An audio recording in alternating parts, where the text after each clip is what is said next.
Si tu veux expérimenter la présence de Dieu dans ta vie, ne prie pas. Parle à Dieu et écoute-le ensuite. La prière n'est pas une routine, ce n'est pas non plus un acte religieux. Ton temps de prière doit être un moment privilégié de la journée pendant lequel tu parles à Dieu comme un fils à son père ou une créature à son créateur.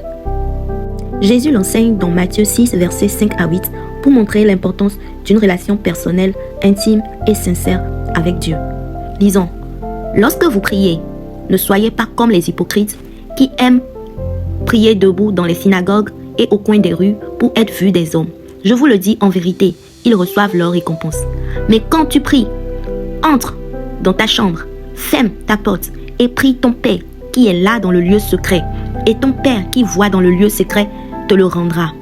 En priant, ne multipliez pas de vaines paroles comme les païens qui s'imaginent qu'à force de paroles, ils seront exaucés. Ne leur ressemblez pas, car votre Père sait de quoi vous avez besoin avant que vous le lui demandiez. Ces versets sont tout simplement pour dire, ne priez pas pour montrer aux gens que vous criez. Ne priez pas en alignant des paroles pour montrer à Dieu votre éloquence ou quoi que ce soit. Priez à cœur ouvert. Parce que Dieu, il sonde les cœurs et les reins. Avant que vous ne lui parlez, il sait déjà ce que vous voulez dire. Mais cela n'empêche de lui parler. Parce qu'il veut, il tient à développer une relation, une communion avec vous. C'est pour cela, même quand il sait ce dont vous avez besoin, il veut toujours que vous lui parlez. Donc ne venez pas en essayant de tromper quelqu'un, en essayant de vous voiler la face. Dites à votre Père ce que vous ressentez, ce que vous pensez, ce qui vous chagrine, ce que vous voulez. Dites-le à votre Père. Même quand vous avez péché, ne vous éloignez pas de Dieu. C'est le moment où vous avez le plus besoin de lui. C'est le moment où vous n'avez pas le droit de laisser la culpabilité vous ronger. Vous avez plutôt intérêt à venir dans la présence de Dieu et lui dire, papa, voici ton fils. Voilà, j'ai fait ci, j'ai fait ça.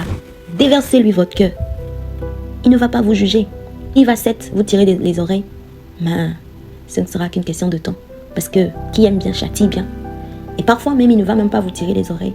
Parce que sa grâce est disponible. Alors, toi qui m'écoutes en ce moment, je t'exhorte à transformer tes moments de prière en rendez-vous divin. Et je t'assure que ta vie ne sera plus la même. Quand tu sortiras à chaque fois du lieu secret, tu deviendras le canal par lequel l'Éternel Dieu passera pour impacter le monde, pour répondre aux besoins de ton entourage, pour apporter la paix, la joie dans le chaos autour de toi, pour guérir des malades, donner de l'amour et faire du bien autour de toi. Pour finir, j'aimerais te rappeler que la prière est une puissance. C'est une arme qui te permet d'entrer en contact avec le divin, avec le spirituel, afin d'obtenir tout ce qu'il te faut pour régner sur la terre. Comme la Bible dit dans Jacques 5, verset 16, la prière fervente du juste a une grande efficace.